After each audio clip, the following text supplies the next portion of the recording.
Chanukkah is about to start in 1 week. And believe it or not, I'm looking forward to it.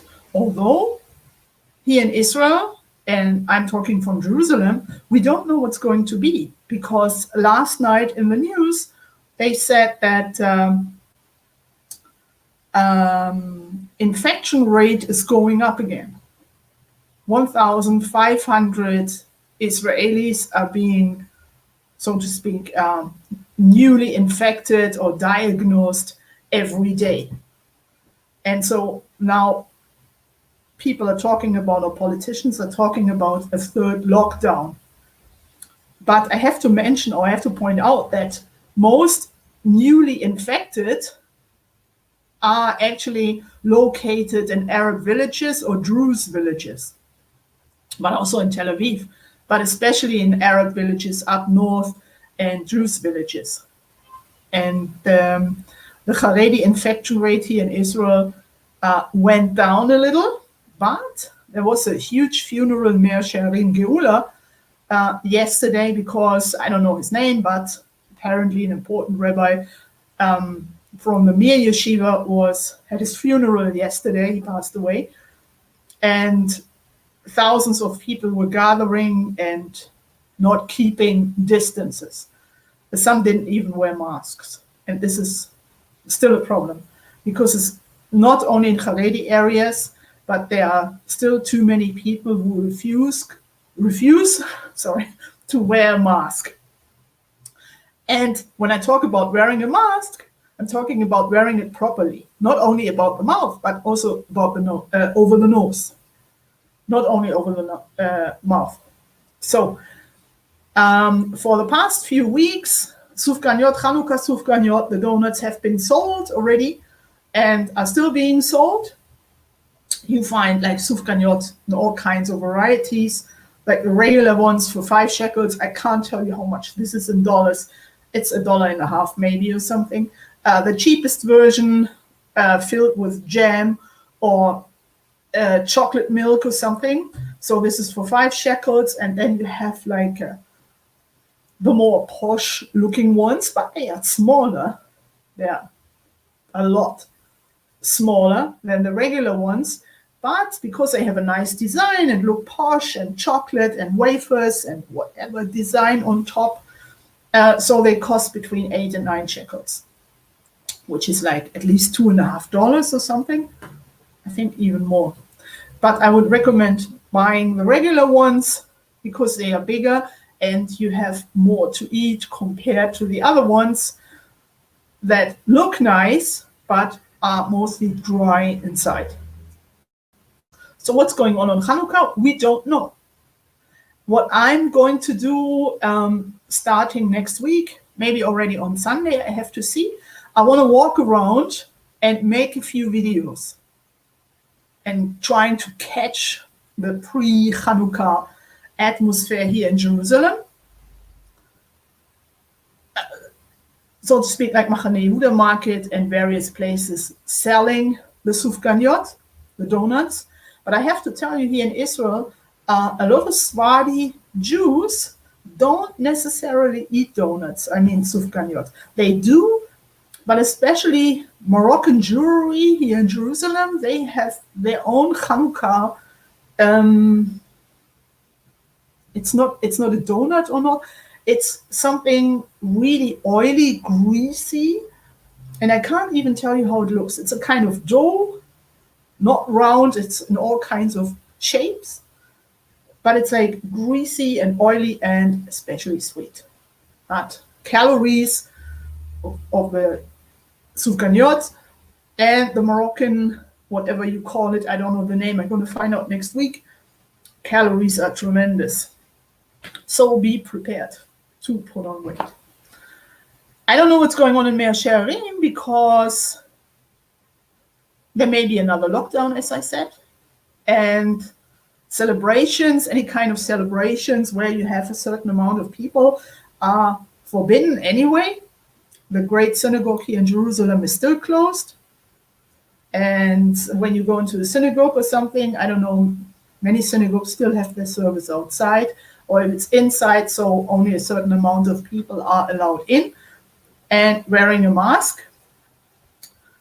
In the past, I didn't really go to the Chanukkah tishes in Mea Shearim because it's more for children. It's more for the children of all those Hasidic groups with Chanukkah Geld and everything, and the Rebbe is there and Chanukkah Geld.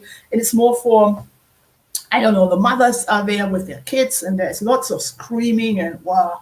So I didn't really participate in those Chanukkah tishes.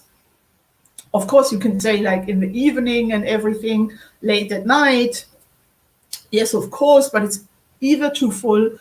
And especially in Mea Shearim, we've had this lately or in the past few years that they only let in a certain amount of people, or they let in their own members. And they don't really accept, I'm talking about the women's side, people from the outside. The men still let in all kinds of men. It looks like it, you know. You also have national religious, and you have, I don't know. For men, it doesn't seem to matter. But women, it's, I don't know. There's always, during the holiday season, you always have some kind of security guy or security woman sitting there, and they just don't let you in when you are not Tollot A and Tollot Avram Yitzchak or whatever, and I'm not dressing up. So, and we may have a lockdown, and I'm not going to Mea Shearim anyway because of this whole COVID thing, and I'm still not chemo treatment, but cancer. I'm still on cancer treatment, and I belong to this high risk group, and so I don't really go there. Although I would like to go to Geula and buy some salads and maybe some latkes or whatever, but well, whatever. What you have here in Jerusalem during Hanukkah is you have thousands of Israeli tourists from all over the country coming to Jerusalem on tour buses and going to one particular neighborhood. That is not Mea Shearim or Geula. There they wouldn't be tolerated anyway with thousands of people like those streaming in like every night. This would not work out. But they go to Nachlaot, to the neighborhood called Nachlaot. Nachlaot is right across the Machane Yehuda market on Agrippa Street, like between Agrippa's and Bezalel Street, so to speak. And I also going to make a few videos about Nachlaot. I already have something, Nachlaot. And Nachlaot basically looks like, it always reminds me of Tzvat.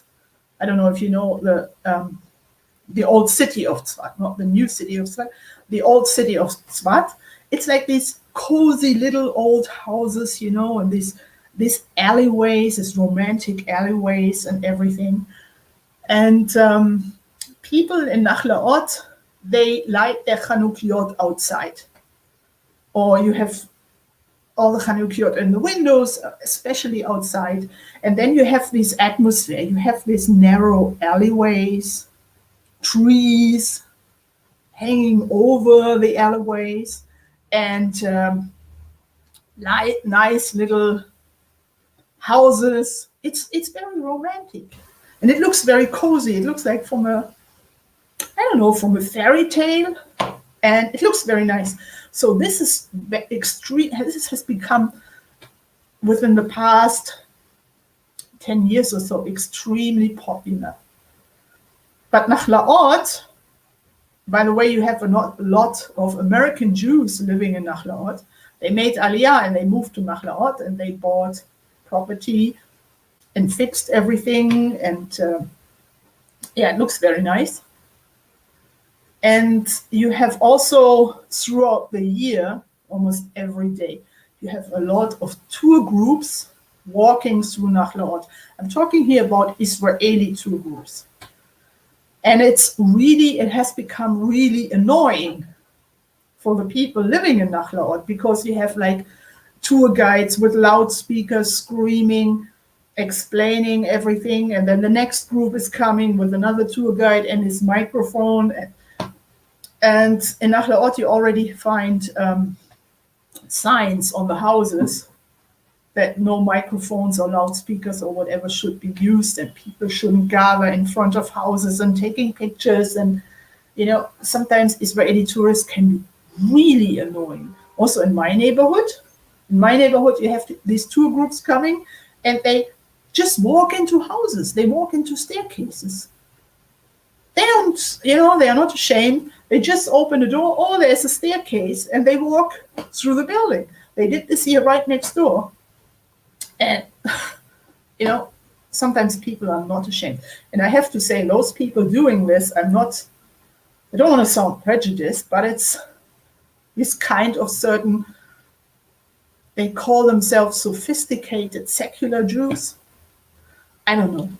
So whatever. So you have, or the most popular neighborhood during Chanukkah is actually this Nachlaot neighborhood. The problem is when you walk there and you want to take some pictures or you want to enjoy the cozy atmosphere and everything. So you can't really do this because there are thousands of people running around, especially on the 8th night of Chanukkah when the whole Chanukkah is burning or is lit. Not burning, but lit. So, you have like all these people around you. You can hardly move. So I make walks through Nachlaot on one of the first nights of Chanukkah because, the more candles are lit, the more people you have. Because they want to have like, on the picture, they want to have more candles. It makes the picture nicer or whatever. But I don't know, because there may be another lockdown, as I said. So maybe we won't have all these tour buses coming, which would be great for Nachlaot. People could eventually, they could enjoy their own Chanukkah. So this is what's going on. Of course, Chabad, Lubavitch, they have set up their Chanukkiot all over town. So most neighborhoods, like you have at least one or two Chanukiah or Chanukkiot from Chabad. You also have them downtown. And I don't know if any Chanukah parties are taking place this year. What's also going on in Israel, I don't know about the diaspora, but here in Israel, Chanukah, unfortunately, has also become very commercial. Like you have all these, especially secular kids, they want expensive presents. Religious kids, like many religious families, or really like Haredi families, they don't have too much money. So the presents are very modest. And people go into the dollar shop or something like this, and buy little things, and maybe some give out some Chanukah Geld. But Chanukah itself is full of Chanukah merchandise, and it's very commercial. Too many people spend too much money on it, and I don't know why. In the supermarkets, you can also buy sufganiot, the regular sufganiot, and you can also buy the oil for the Chanukiah and the candles for the Chanukiah. There are all kinds of prices, all kinds of varieties, whatever you like. The cheapest candles, they burn for 20 minutes. They cost, I think, 3 or 4 shekels for the 45 candles during Chanukkah. And I do use candles. I once used oil, and I messed up my place. And some of these little glass things with the oil inside, they broke, they fell. I always manage to break something. And so I do candles because this works out fine, and I don't break anything, and I don't have to buy extra or whatever. So I do the simple version. So that's about it. But next week, I really want to make some pre-Chanukah videos. And during Chanukah, I also go out and film a little. Baruch Hashem, I had my last CT, and my stomach tumor shrunk by more than a centimeter. I do have a second stomach tumor now, but I think it grew because I hadn't been for 1 month, for almost 1 month on chemotherapy and not on medication because I had to wait for an approval from my health insurance. So this was probably the reason why a tiny little second tumor grew. But generally speaking, my oncologist a few days was very happy that my main tumor shrunk due to the Votrient cancer tablets. So I don't have any hospital appointments at the moment, only next month, beginning of January, middle of January, end of January. So then it's really going to start again. But for December, so to speak, I'm off, so I'm fine with going out and making videos. So this is about it. And enjoy your Sufganiyot. And we will see what's going on Chanukkah. Israel may expect a third lockdown during the 8 Chanukkah days. So enjoy. And today is Friday, so I wish you Shabbat Shalom.